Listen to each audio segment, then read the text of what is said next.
गुस्ताख नबी की एक सजा।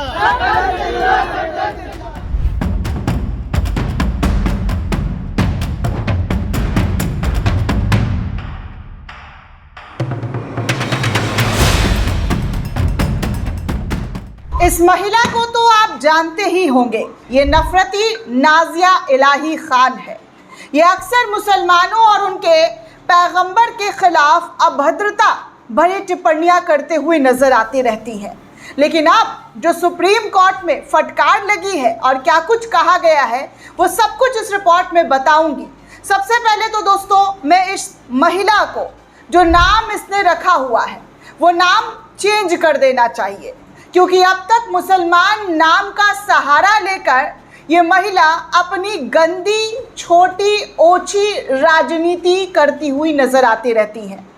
क्योंकि मुसलमानों का नाम लेकर बहुत ही आसानी से अपने पॉलिटिकल करियर को चरम सीमा तक पहुंचाया जा सकता है। ये बीते कुछ सालों से आपने देखा होगा, सुना होगा और अच्छे से समझते भी होंगे। और ख़ासकर जब भाजपा से नाम जुड़ जाए तो ऐसे शख्स के बारे में क्या ही बात किया जाए। अब देखिए, नाजिया इलाही खान ने जो इस्लाम धर्म के सबसे पाक पवित्र पैगंबर मोहम्मद साहब के खिलाफ भद्दी टिप्पणी की है, उसको लेकर देश के कोने कोने से मुसलमानों ने सड़कों पर उतरकर आपत्ति जाहिर की, FIR तक दर्ज कराया। लेकिन वो कहते हैं ना कि जब भाजपा का हाथ इनके सर पर हो तो कोई क्या ही बिगाड़ सकता है। लेकिन अब मामला यहीं तक नहीं रहा दोस्तों, मामला सुप्रीम कोर्ट तक पहुंचा। और सुप्रीम कोर्ट में इस पूरे मामले को लेकर क्या कुछ कहा गया है और किस तरीके से फटकार लगी है और क्या क्या स्टेटमेंट आया है, वो सब कुछ आप जानेंगे, सुनेंगे तो हैरान हो जाएंगे। क्योंकि ऐसे लोगों को भाजपा में रख कर फलाया फुलाया जाता है और यहाँ पर वही देखने सुनने को मिलता रहा है। ऐसा नहीं है कि नाजिया ही एक ऑब्सेशनल केस है। इससे पहले नुपुर शर्मा और भी बहुत सारे लोग हैं जो इस्लाम धर्म के लोगों के नाम ले लेकर अपनी करियर को ऊपर तक, ऊंचाई तक पहुंचाने की कोशिश करते हैं और कईयों का पहुंच भी चुका है। कोई CM बन गए हैं, कोई क्या तो कोई क्या तो कोई क्या बनते हुए नज़र आए हैं। अक्सर मुसलमानों के खिलाफ विवादित बयान दो और बड़ा कुर्सी बड़ा पद पाओ। ठीक उसी राह पर ये जो नाम है इनका, मैं तो नाम भी लेना नहीं चाहती हूँ, जो मुस्लिम नाम रखा हुआ है अभी भी, इनको अपना नाम चेंज कर देना चाहिए। तो वही बड़ा एक्शन जो है वो लिया गया है और सारी अकड़ जो है इनकी टूट गई है। क्या कुछ हुआ है, सबसे पहले आप इस खबर में, इस रिपोर्ट में देख सकते हैं। दरअसल दोस्तों, पैगंबर मोहम्मद सल्लल्लाहु अलैहि वसल्लम की शान में गुस्ताखी करने वाली नाजिया इलाही को सुप्रीम कोर्ट की फटकार लगाई है। जी हाँ, सुप्रीम कोर्ट से जमकर फटकार लगाई है और तो और अर्जेंट सुनवाई से साफ तौर पर सुप्रीम कोर्ट ने इनकार भी किया है। दरअसल सोशल मीडिया पर विवादित बयान देने के लिए जाने वाली नाजिया इलाही खान ने हाल ही में पैगंबर साहब की बीवी के बारे में बहुत ही बेहुदा बयान दिया था। इस बयान से पूरे देश में हंगामा मच गया। नाजिया इलाही के खिलाफ देश भर में मुकदमा दर्ज किया गया और उनकी गिरफ्तारी की मांग लगातार की जा रही है, लेकिन पुलिस ने अभी तक उन्हें हिरासत में नहीं लिया है। इसी बीच नाजिया इलाही खान ने गिरफ्तारी से बचने के लिए दौड़ी भागी सी सुप्रीम कोर्ट का रुख किया, सुप्रीम कोर्ट का दरवाज़ा खटखटाया। लेकिन बेचारी को यहाँ से भी, माफ़ कीजिएगा, बेचारी तो ये कहीं से कहीं तक नहीं है, लेकिन जो भी है, जितनी भी घटिया इनकी मानसिकता है, जो भी घटिया फिजूल बातें करती हुई नज़र आ रही है, इन्होंने सोचा कि जाकर सुप्रीम कोर्ट में ये बच निकलेंगी। सुप्रीम कोर्ट में याचिका दाखिल कर दी कि भैया मुझे गिरफ्तारी करने से रोका जाए, बचा लिया जाए। लेकिन सुप्रीम कोर्ट ने उनकी जनहित याचिका पर अर्जेंट सुनवाई करने से साफ तौर पर इनकार कर दिया है, उनकी याचिका को ठुकरा दिया है। जस्टिस एहसानुद्दीन अमानुल्लाह और जस्टिस शील नागू की बेंच ने याचिकाकर्ता से कहा है कि ये मुद्दा बहुत गंभीर है, लेकिन उन्हें पहले पुलिस के पास जाना चाहिए। कोर्ट ने कानून द्वारा तय की गई प्रक्रिया को नज़रअंदाज करके याचिका दाखिल करने के बढ़ते चलन की आलोचना भी की। याचिकाकर्ता के वकील द्वारा पढ़ी गई जनहित याचिका में कहा गया है कि नाजिया इलाही कथित तौर पर टिप्पणियों से पूरा देश में सांप्रदायिक सद्भाव बिगाड़ सकती है और बिगड़ सकता था, क्योंकि जिस तरीके की बात पैगंबर मोहम्मद साहब के ख़िलाफ़ कही गई है, उनकी शान में गुस्ताखी की गई है, कोई भी मुसलमान इसे बर्दाश्त नहीं कर सकता है। मुसलमानों के लिए पैगंबर मोहम्मद साहब क्या है, एक बच्चा से भी पूछेंगे तो आपको पता चलेगा कि वो जो है उनके लिए क्या है, उनकी सोच क्या है। तो यहाँ पर साफ तौर पर वही चीज़ें दिखाई दी जा रही है। जिस तरीके से इन्होंने लगा कि सुप्रीम कोर्ट जाकर ये सारी चीज़ें जो है इनको इनके हक में होगा, इनके फेवर में होगा, लेकिन ऐसा हुआ नहीं। जस्टिस अमानुल्लाह, जी हाँ माफ़ कीजिएगा, जस्टिस अमानुल्लाह ने सवाल किया तो आप PIL दायर करते हैं, यहाँ क्यों आते हैं? क्या आपने पुलिस में शिकायत दर्ज कराई है? सिस्टम पर भरोसा रखें। जज ने वकील से कहा कि कोर्ट सबसे ऊपर एक निगरानी संस्था के तौर पर काम करता है और दूसरी अथॉरिटीज़ की जगह नहीं ले सकता है। जस्टिस अमानुल्लाह ने कहा है कि ये हमारे लिए आँख खोलने वाला है और हमारे निचले स्तर के अधिकारी काम कर रहे हैं या नहीं। अगर यहाँ सब कुछ शॉर्ट सर्किट हो जाता है तो हम भी हाथ खड़े कर देंगे कि ठीक है। जी हाँ, यही तो हो रहा है। ये संस्थान बेपटरी हो रही है क्योंकि सब कुछ ऊपर से आता है। इस तरीके की बातें कोर्ट के ज़रिए, सुप्रीम कोर्ट के ज़रिए, जज साहब के ज़रिए कही गई है। उन्होंने वकील से भी आग्रह किया है कि वो ऐसे मामलों को सनसनीखेज ना बनाए। उन्होंने कहा कि आप वकील हैं, कानून आप अच्छे से जानते हैं, आप नतीजे समझते हैं, इन चीज़ों की सनसनीखेज ना बनाए। अगर किसी भी व्यक्ति ने गलती की तो कानून पूरी ताकत से उस पर कार्रवाई करेगा। उन्होंने कहा है कि अगर सामान्य कानून प्रक्रिया से उचित कार्रवाई नहीं होती है तो इस मुद्दे को उठाया जा सकता है। जज साहब ने कहा है कि ये गंभीर मामला है, मैं आपसे सहमत हूँ, मैं खुद भी इसको लेकर संवेदनशील हूँ, लेकिन एक प्रक्रिया होती है, अगर वो काम ना करे तो हमारे पास आए।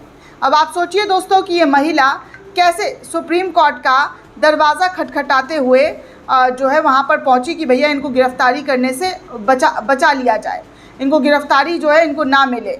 लेकिन अफसोस की बात, इनकी गिरफ्तारी भी, जी हाँ, गिरफ्तारी को लेकर सुप्रीम कोर्ट ने कोई ऐसा फैसला नहीं सुनाया है कि जहाँ पर इनकी गिरफ्तारी से ये बच जाए और भाग निकले। जिस तरीके की हरकत इन्होंने की है, भागना तो बिल्कुल भी, जी हाँ, मुनासिब नहीं होगा। लेकिन पुलिस प्रशासन को ऐसे लोगों पर कड़ी से कड़ी कार्रवाई करनी चाहिए ताकि ऐसे मामले में नज़ीर बन सके और आने वाले वक्त में किसी के धर्म को लेकर, किसी के पैगंबर को लेकर कोई भी घटिया आपत्तिजनक टिप्पणी करने से पहले हज़ारों लाखों बार सोचा जा सके।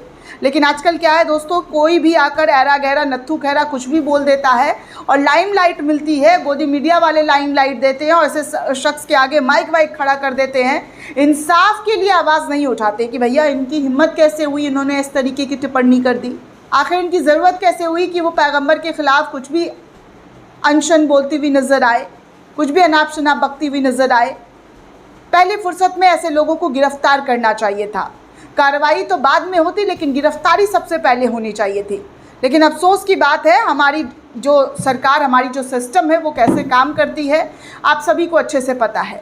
जहाँ पर मुस्लिम नाम होता है, धार्मिक चीज़ों से जुड़ा हुआ होता है, फ़ौरन एक्शन हो जाता है मुसलमानों पर। लेकिन ऐसे नफरती चिंटुओं पर लगाम लगाने के लिए 100 बार, 1000 बार सोचना पड़ता है।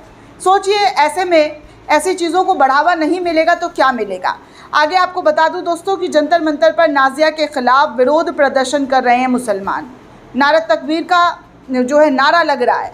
भारत के स्वतंत्रता संग्राम में मुसलमानों का सबसे अधिक योगदान है। जेल जाना मुसलमानों की परंपरा रही है और हमेशा से उन्होंने शहादत दी है, इस देश के लिए कुर्बानियाँ दी हैं। लेकिन उनकी कुर्बानियों को याद ना करके जो हो रहा है, जिस तरीके की छाप छोड़ने की कोशिश की जा रही है, उस छाप को रोकना चाहिए और सरकार को ऐसे लोगों को अपनी पार्टी से और तमाम जगहों से बेदखल करके सख्ती से निपटने का पुलिस प्रशासन को आदेश देना चाहिए। लेकिन अफसोस की बात, ऐसा नहीं हो रहा है और जंतर मंतर पर लगातार नाज़िया के ख़िलाफ़ कार्रवाई करने की मांग की जा रही है और कहा जा रहा है कि जो है इस पूरे मामले पर जज साहब जो है देश के जो मुख्य न्यायाधीश हैं वो इस महिला के ख़िलाफ़ कार्रवाई करे, एक्शन लेते हुए नज़र आए।